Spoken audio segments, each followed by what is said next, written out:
tahun kedua setelah masa hijrah, tepatnya di wilayah Bukit Badar, 300 pasukan muslimin berhasil mengalahkan 1000 personil pasukan kafir Quraisy.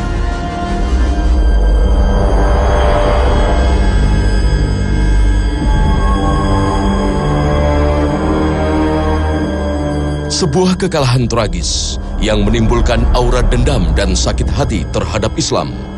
Tak terkecuali putra salah seorang pemimpin Quraisy yang tewas di Perang Badar.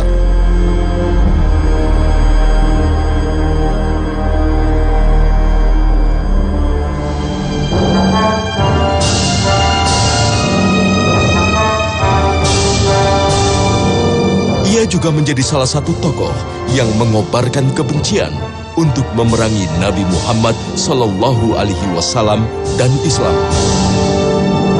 Dialah Sofwan bin Umayyah.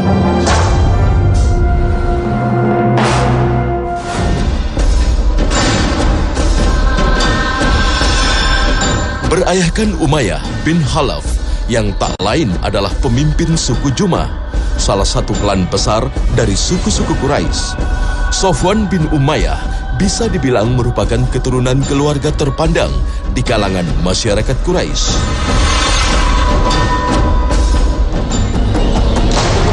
Namun Umayyah bin Khalaf juga sangat dikenal memusuhi Rasulullah Sallallahu Alaihi Wasallam. Maka Sofwan yang mewarisi kebencian ayahnya semakin berang terhadap umat Islam ketika mengetahui ayahnya terbunuh di medan Badar.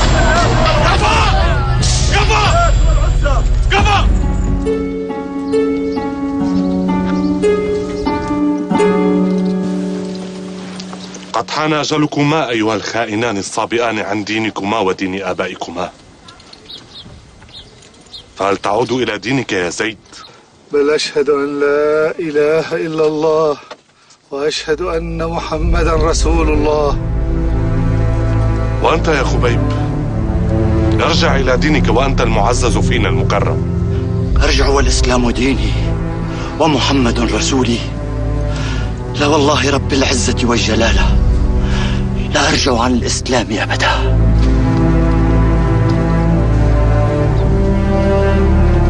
إذا مت أيها الخائن الذليل.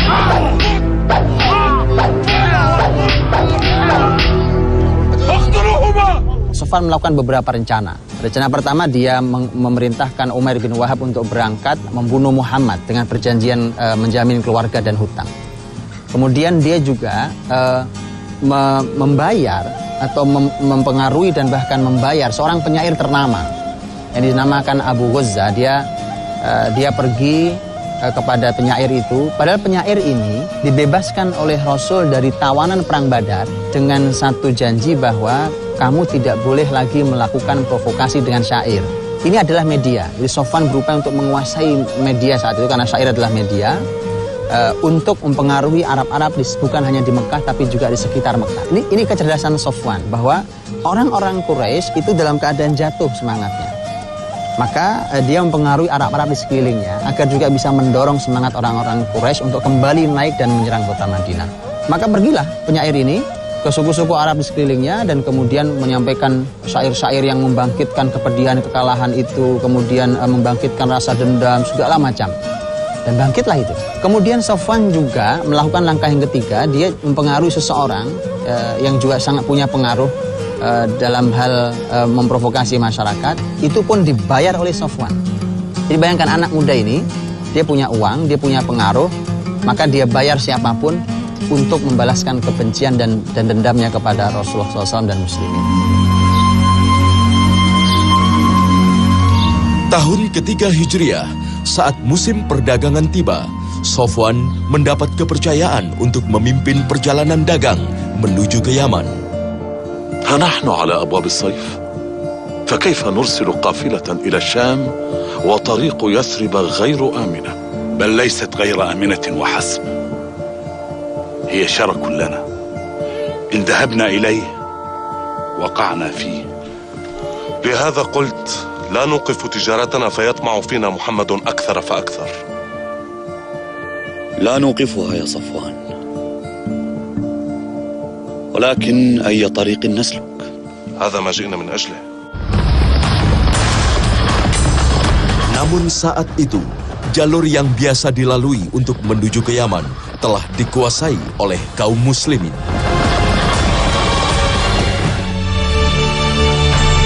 Sehingga tidak memungkinkan bagi para kafilah dagang Quraisy untuk melewati jalur tersebut.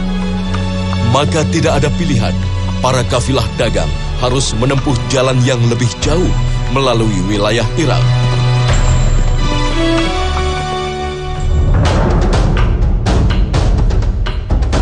Di luar dugaan, ternyata kaum muslim di Madinah telah mengetahui rencana tersebut dan menghadang perjalanan mereka.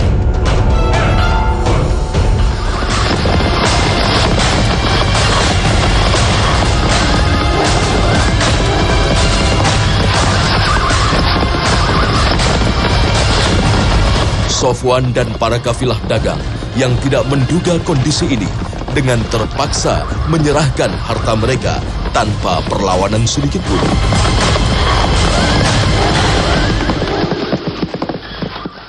Ayah, tukutubur. Maka menjelang meletusnya perang Uhud, perang yang menjadi ajang balas dendam terhadap muslimin, Sofwan ikut bergabung dalam barisan kaum Quraisy.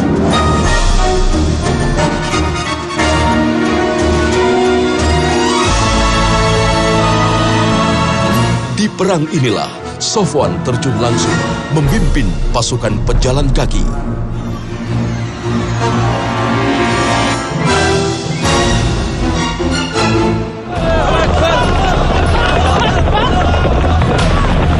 Dengan berbekal amarah yang berkobar, ia ayunkan pedangnya menembus barikade pertahanan muslimin.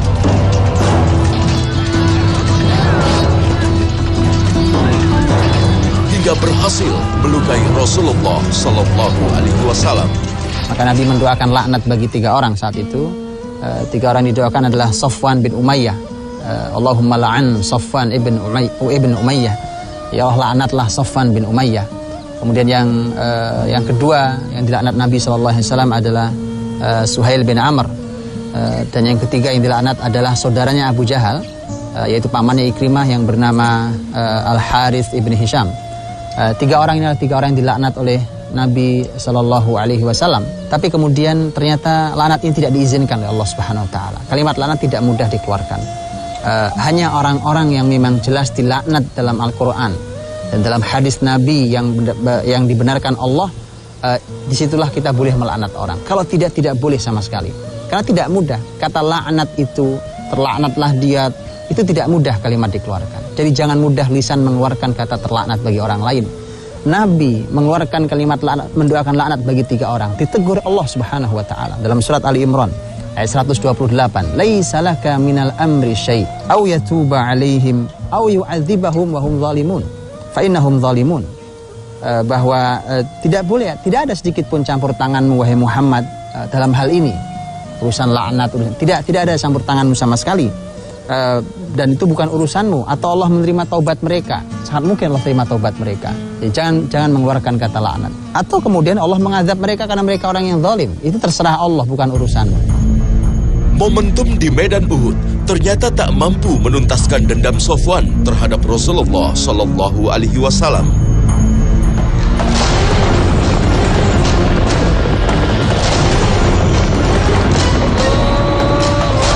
Bersama rekannya, Ikrimah bin Abu Jahal, ia terlibat aksi pembantaian secara brutal terhadap masyarakat Khuza'ah, yakni masyarakat yang berada di bawah perlindungan muslimin.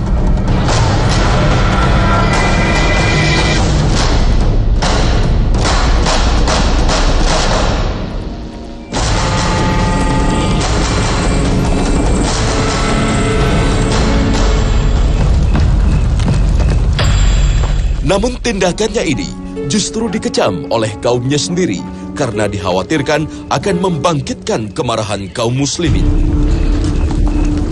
اللعنة يجلبان لنا المشاكل ويذهبان إلى الحنات. ويحكم إنه صخر لا تخف. ماذا فعلتما اليوم؟ وما الذي فعلناه؟ شربنا ولهونا.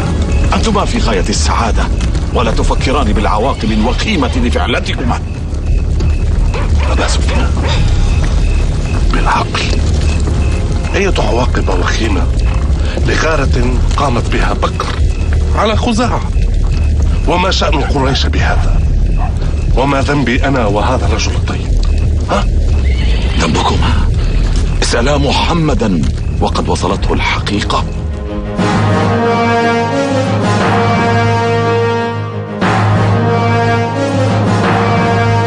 Hingga terjadilah peristiwa Fathu Mekah, peristiwa di mana Rasulullah Shallallahu Alaihi Wasallam bersama 10.000 pasukannya berhasil mengembalikan kitab Mekah sebagai kotanya orang-orang beriman.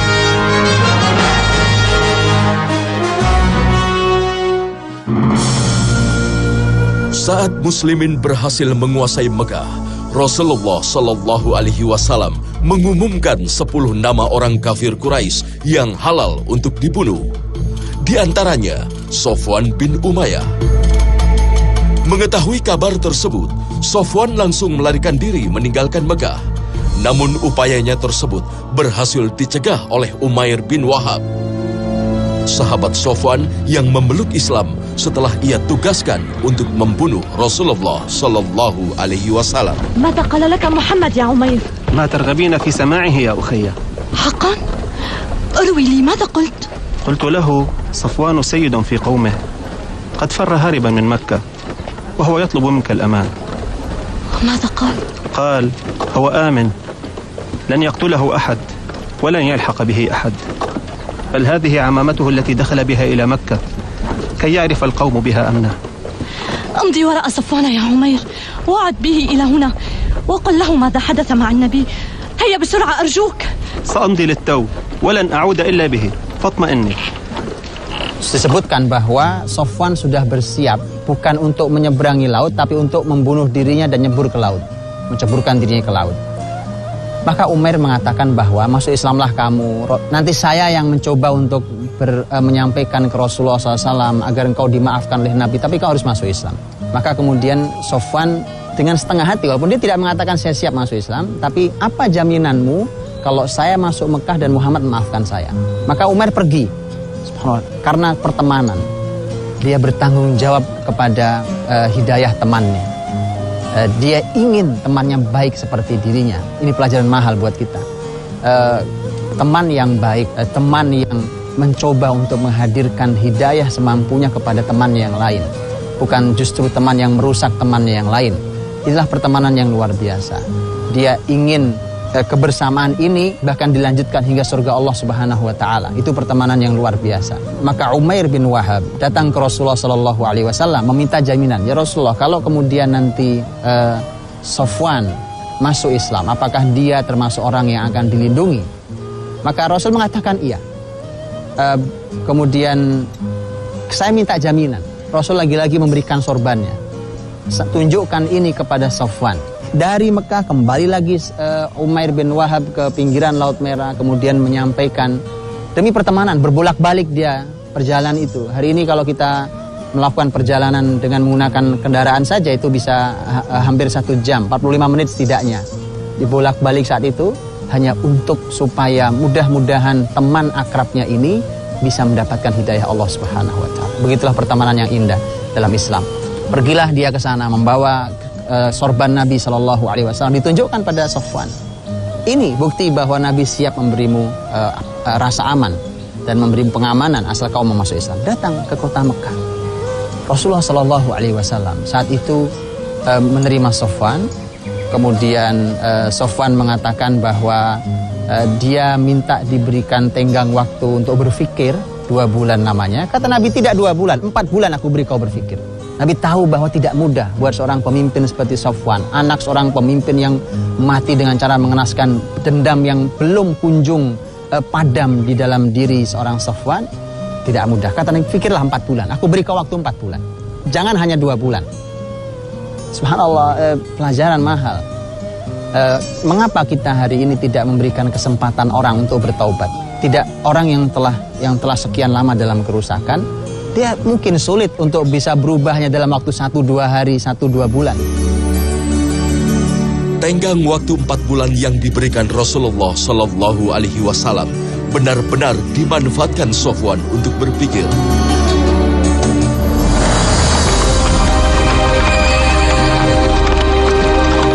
15 hari setelah penaklukan kota Mekah, terjadilah Perang Hunain yang melibatkan 12.000 pasukan Muslim dan mualaf melawan pasukan Badui dari suku Hawazin yang merasa terancam akan diperlakukan seperti Quraisy Mekah.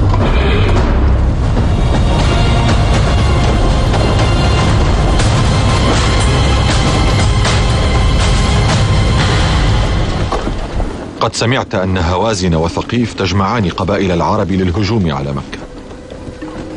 أجل سمعت. وقد عزم رسول الله أن نخرج إليهم قبل أن يأتوا إلينا. ونعم العزم. لذلك ارتأينا أن نأخذ منك بعض السلاح كي نلقى به عدونا. غصبا؟ بل عارية مضمونة نؤديها إليك. ليس بهذا بأس. فهل تكفي 100 درع وما يتبعها من سلاح؟ تكفي وتزيد. إذن اتبعوني أيها الجند.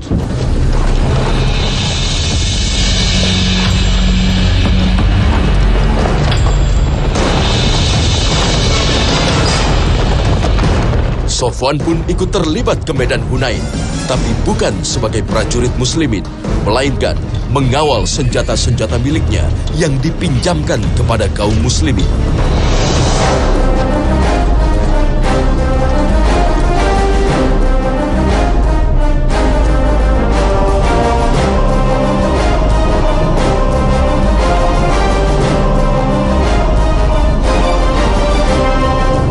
Kemenangan heroik kaum muslimin di Perang Hunain serta kemurahan hati Nabi Muhammad Sallallahu Alaihi Wasallam dalam membalas jasa akhirnya mampu meluluhkan hati Sofwan. أما زلت تريد أن تدرك ثأرك من محمد؟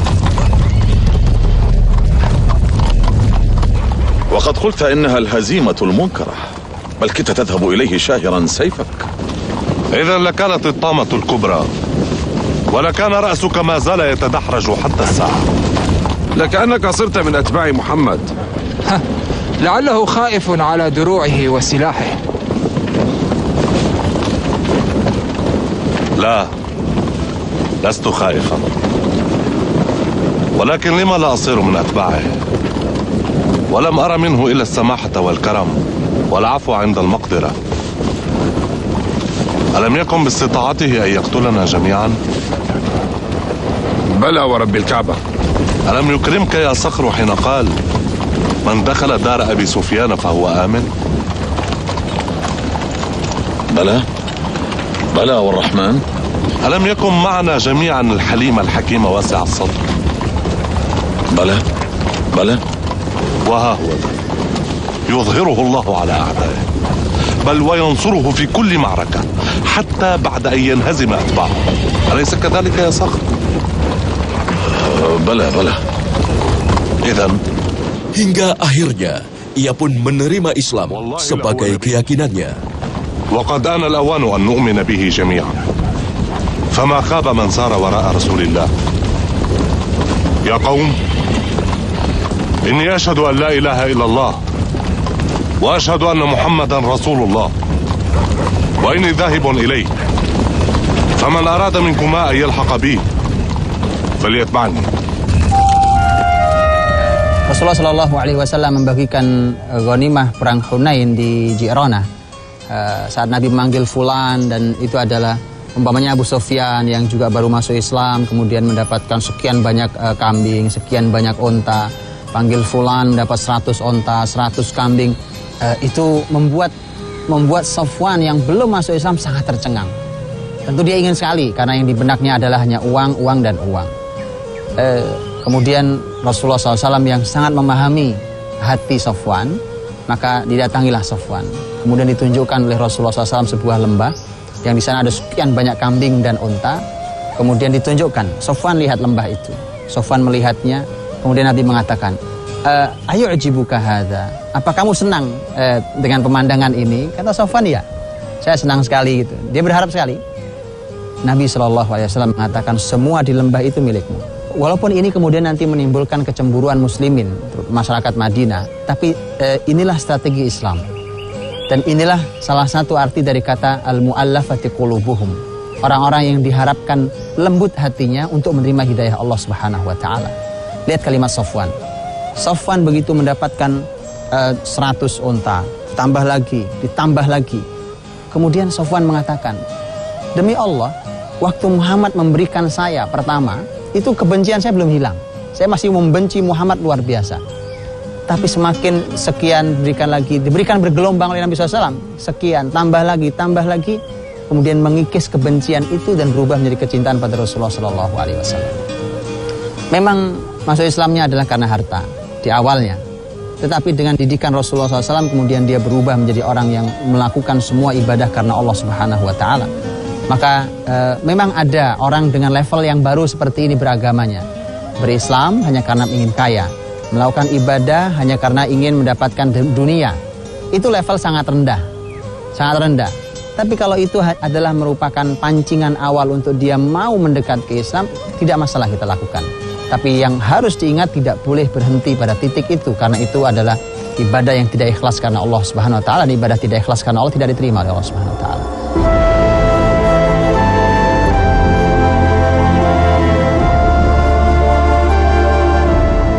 Lenyap sudah kebencian Sofwan terhadap Islam.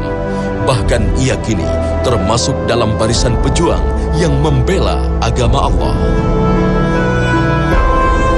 Demi menebus kesalahan di masa lalunya, Sofwan terus melibatkan diri di berbagai momen jihad.